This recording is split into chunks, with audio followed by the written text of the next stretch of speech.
and that it's a slow process. It's a process. I am going to go on the fence here of believing that until he's hurt, and somebody can come back to me and say, "See, I told you so." I'm just going to believe positive thoughts and send positive karma to Andrew Luck that he makes it 16 games. So we'll go with that. So we'll talk a little bit about the running backs. So certainly there's a theory going that Frank Reich and Ballard is going to have a running back by committee type scenario, which is different than what the Colts have done in the past. But I think it's a well-needed type of approach and different type of approach. Let's talk a little bit about the defense as well. And Frank Reich seems to be very, very confident in his defense as well. So we'll go to you, Ed, and then back to you, Rick, and then we'll go on to the Lions. But, Ed, Frank Reich, I think he's a great guy. I think that he's knows what he's doing. Talk with us a little bit about his thoughts on a running back by committee approach, which is a little bit different. And certainly he has a lot of confidence in the defensive line with the Indianapolis Colts going into 2018. Yeah, well, if you have the running backs that you feel that are NFL caliber running backs, then it makes sense to have the running back by committee. That's the approach the Eagles had when they won the Super Bowl, and of course that's where Reich came from.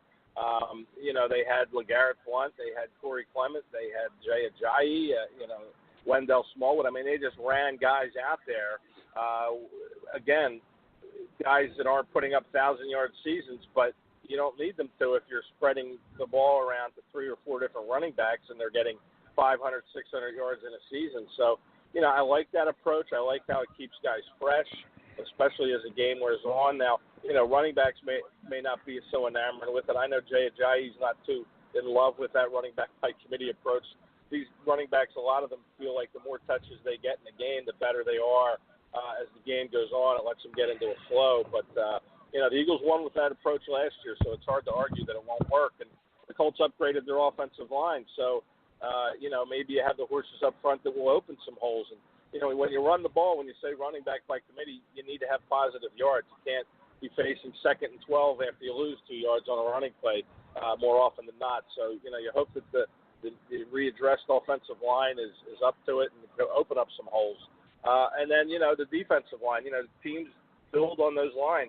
Successful teams build on both sides of the ball. Andy Reid used that approach for years in Philadelphia and continues to use it in Kansas City. You have to be strong on both sides of the line, offensive and defensive line. And I think that's the approach Frank Reich is taking, and I think it's the right approach. Rick, do you have any final thoughts on the Colts?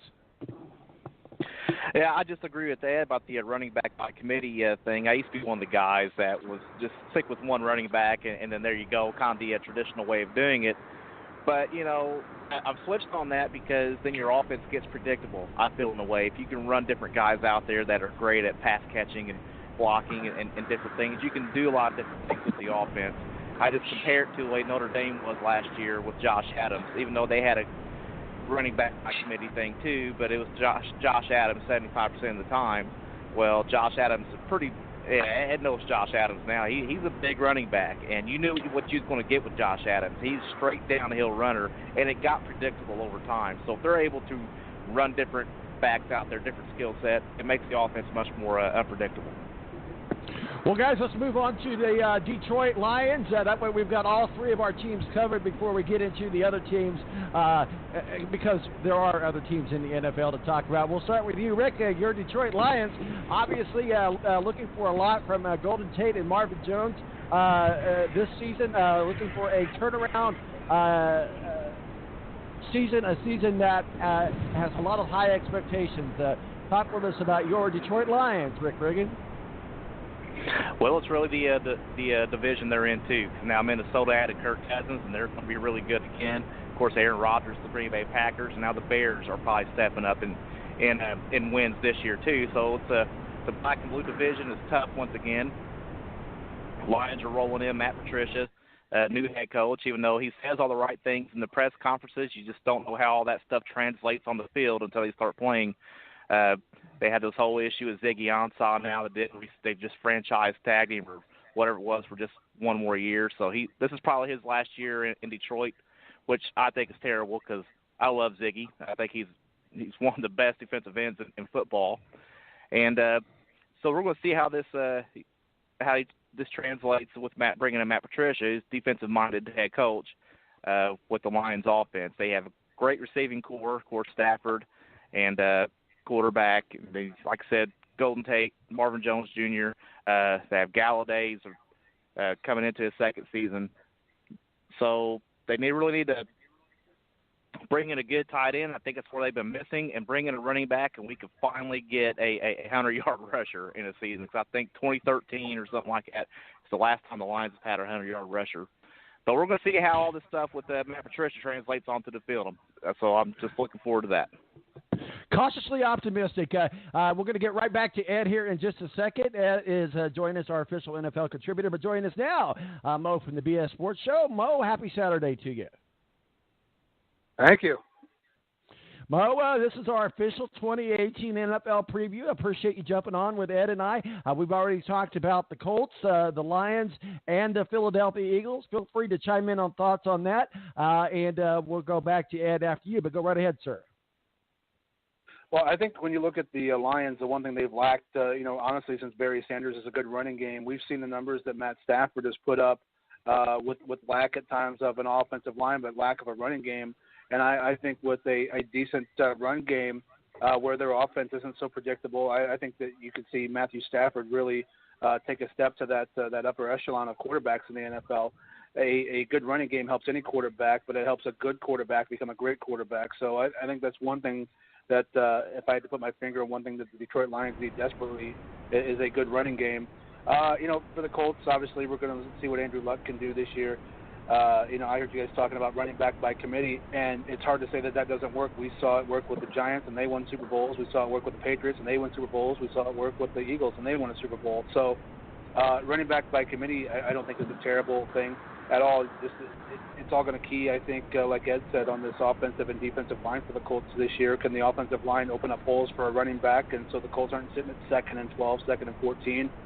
And can they protect Andrew Luck, and can the defensive line stop a running game and get to the quarterback? It's one thing they've lacked since the departure of Robert Mathis and or Dwight Freeney. So, I think for the Colts, it's going to key on those two big areas this year, other than Andrew Luck, is the offensive and defensive line. And for the Eagles, man, it's let the train keep on rolling. Obviously when you win a Super Bowl, you lose some guys, and then some guys go away because they take big money offers, and that's great. But the Eagles have done a great job of keeping their team pretty much intact, and I think they're going to have another tremendous year. I look forward to big things from the Eagles. ed-kracz joins us, also our official NFL contributor, beat writer for the Philadelphia Eagles, guys. Appreciate you joining us for the 2018 preview. We're going to try to get through some of these teams. Mo, I know you're up in Bear Country, so we'll get to them in just a second, but I did want to talk about the other devil, if you will, of the two-headed snake, if you will, and that's the New England Patriots. Ugly, ugly monsters, New England Patriots, and ugly Bill Belichick doing his typical stuff with the press this week. I don't know which which hates the press more, Bill Belichick or Donald Trump, but it'd be a close second. But certainly, I don't know if you guys saw the press conference from camp this week with Bill Belichick, Ed, but basically the questions kept asking about prior seasons and last year and why. I'm sorry. Help me with the guy that did not start at the Super Bowl. I can't remember his name. I got a brain fart. Butler. Butler, yeah, and why? Yeah, Malcolm Butler. Why? I'm sorry. Yeah, why they didn't start him? And his answer was, that season is over. We're moving on to 2018. He asked the same question a different way. He goes, let me tell you this: 2000, 2001, and he counted all the way down to 2017. Seasons are over. We are going into 2018. Bill Belichick off to his normal self, but let's get a look at Tom Brady, which, by the way, if you saw the Instagram picture, looks like he's starting to support a little dad bod. I don't know, but maybe did you guys see that Instagram picture of him without a shirt at the beach? I did not. I've only heard about it. Hey, I tell you what. He looks better without a shirt than I do, so there you go. That's my one prop for Tom Brady. ed-kracz, the New England Patriots, what say you?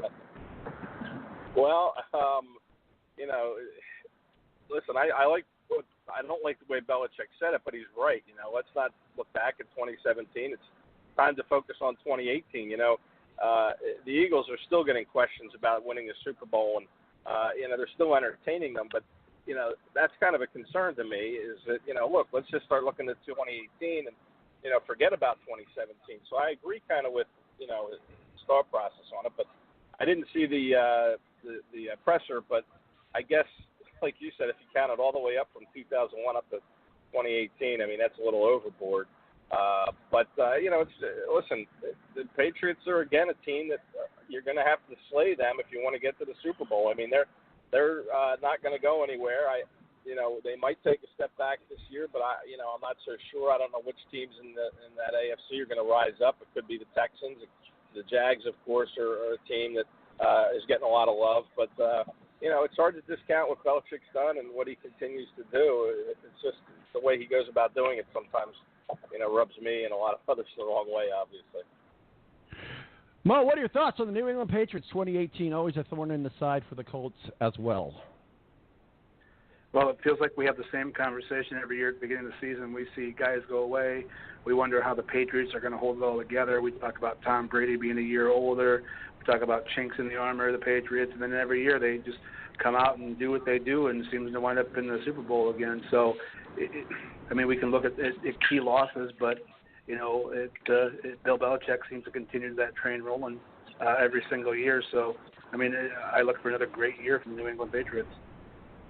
Well, I'll tell you one thing. Butler has moved on. He's moved on to Tennessee, which is obviously in our division. Rick, any thoughts on the New England Patriots? Yeah, with the other guys, too. We keep talking about, you know, now Jacksonville's really good. We keep putting some of our money in on Pittsburgh being there every year. And then the last couple of years, they seem to lay an egg in the playoffs, and then it's the Patriots being in the Super Bowl. So I kind of see this year being the exact same way. I hate to say it because I'm just tired of seeing New England, just like Alabama in college football. But what do they do up there? I don't know if it's cheating still or what the new scandal might come out to be. But I think New England's probably going to be there again in the AFC. Well, guys, believe it or not, there's going to be a real live bona fide football game, Hall of Fame game up in Canton on August 2nd. Mo, you're in Bear Country. Talk with us a little bit about the Chicago Bears. I know you cover them a lot. You're in their market. So talk with us a little bit about the 2018 Chicago Bears and the Hall of Fame game that means nothing but is fun to watch. Go right ahead, Mo. Well, I'm actually in Chicago today, getting ready to head over to the airport here in a couple minutes. But, yeah, you know, the Bears look to take another step forward, another year with Mitchell Trubisky. The Bears did a good job in the offseason adding some pieces. The one place they've really suffered is wide receiver and keeping those guys healthy. You know, the Bears have, you know, a decent defense to build on from last year. So I think that if you look going forward, you know, people look for the Bears to take a step forward. I don't know that it's a playoff step this year, but you've got a couple of decent running backs. You've got a decent offensive line. You've got a quarterback who's still learning. So I look for the Bears to take a step forward, probably just outside the playoffs this year, but the Bears look like they're moving in the right direction. All right, so we'll kind of go around the horn here. We'll start with you, Ed, and let's get the thoughts on the Hall of Fame game, the Bears and the Ravens. And then what we'll do here is to kind of, in essence of time, we'll just kind of go through the divisions and talk about the teams in the division as opposed to breaking down each individual team, because that, as much as we like doing that, it just takes up a lot of our time. So just want to make sure that we get everybody in this preview because since we are all over the nation, we have a lot of fans that are represented in the NFL. So we'll start with you, Ed, the Hall of Fame game, August 2nd, the Chicago Bears and the Baltimore Ravens up in Canton, Ohio. Yeah, like you said, I mean, it's just really kind of a JV game, not a JV game, but just you know, it's going to be a sloppy game. You're not going to see a lot of, outstanding play. I wouldn't imagine teams have only been in camp. I think Chicago and Baltimore opened camp, you know, maybe not even 2 weeks before this game's going to take place. So, you know, it's great that football's back and it'll be fun to see and watch, but, you know, I wouldn't expect anything you'd want to put in a time capsule and lock it away. Although I am looking forward to seeing Trubisky develop this year. I know I've read some reports that, you know, he could possibly take that kind of second-year step that Carson Wentz took from his rookie year We saw Wentz